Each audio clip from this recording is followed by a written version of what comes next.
In the world of battle through the heavens, Xiao Yan's life is surrounded by countless legends, battles, and romances. But when we look carefully at the original novel, one detail often surprises readers. Xiao Yan has not one but two wives. One is the dazzling, mysterious childhood sweetheart, Xun'er. The other is the fiery, proud queen of the snake people, Cai Lin, better known as Medusa. Logically, you would think that the Xiao family who raised Xun'er from childhood would treat her as their favorite daughter-in-law. After all, she grew up in Wutan City, sharing meals and laughter with the Xiao family members Xiao Zhan, Xiao Ding, and Xiao Li. All watched her grow up under their roof. From an outsider's perspective, the bond between Xun'er and the Xiao family should have been unbreakable, deeper than blood itself. Yet the truth is the complete opposite in the original story.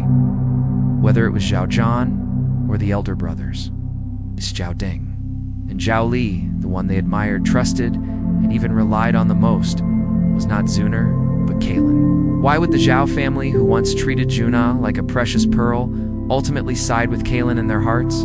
The answer lies in three layers of reality. The first reason can be summed up as who truly invests in you when Xun'er was still living in the Xiao clan. She always carried the identity of an outsider. She was not merely the adopted daughter of the Xiao family Xiao Zhan. Sharp as he was, had long seen through her hidden identity.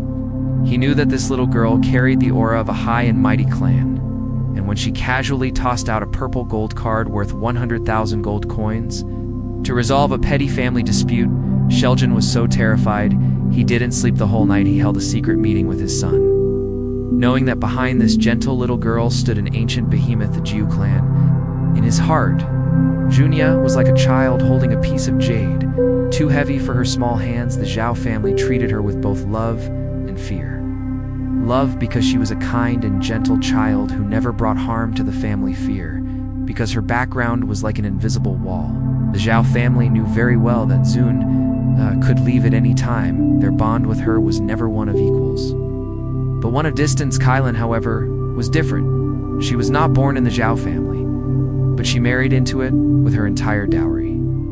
The snake people behind her did not stand as untouchable overlords, but as partners willing to integrate into the Xiao family's world.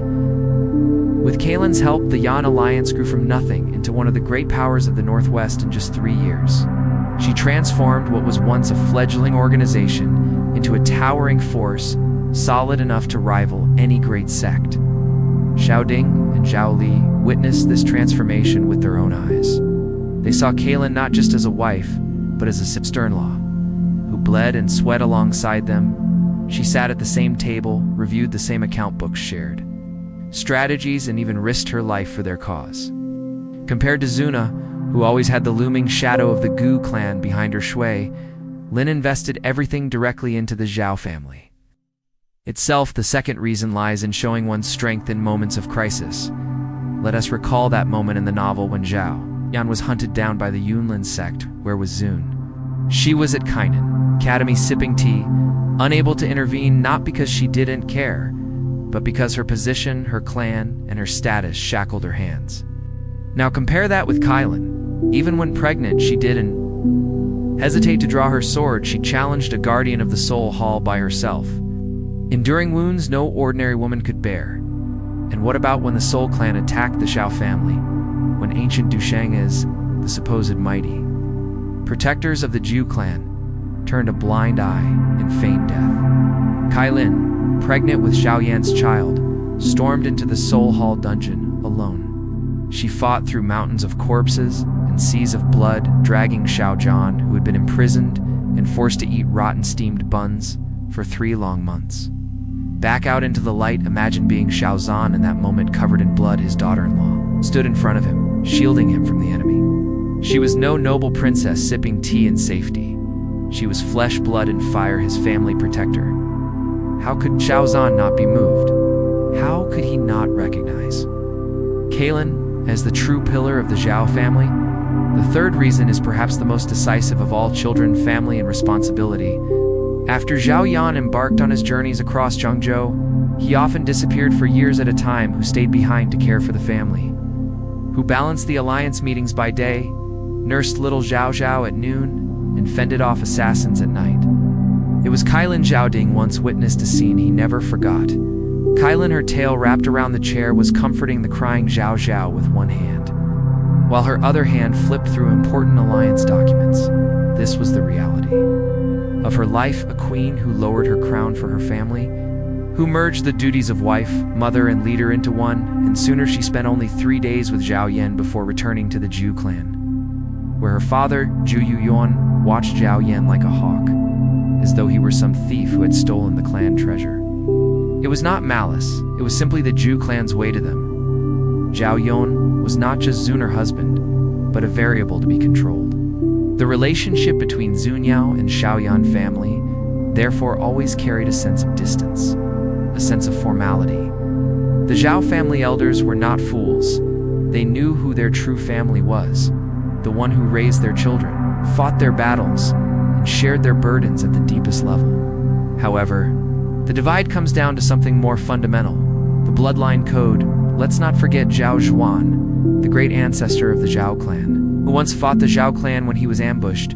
Gu Yuan feigned death to protect his clan history, left its mark, and now, when the Zhao family faced its darkest hours, once again, the Gu clan chose to stand aside. Meanwhile, Cai Lin and the entire Serpent People clan threw themselves into the flames for the Zhao family, acting as shields, as warriors, as the final line of defense. To put it bluntly, Xun'er represented the ancient clan's investment, which could be withdrawn at any moment. Cai Lin, on the other hand, was an original shareholder who staked everything: her clan, her bloodline, her future, on the Xiao family. Who then could the Xiao family truly call their own, even in the matter of marriage? The difference was clear. Xiao Yan and Cai Lin's wedding was pushed forward by the Xiao family elders themselves. They could see clearly, and without doubt, Cai Lin's years of dedication. She had earned her place, not through birthright or background, but through loyalty, blood, and love. And so the truth is simple. If you want to win over your in-laws, sweet words will never match true warmth. Battling against the Soul clan at a distance cannot compare to raising children in the household. Even the most noble daughter of an ancient clan cannot compare to the wife who brews you hangover soup at midnight.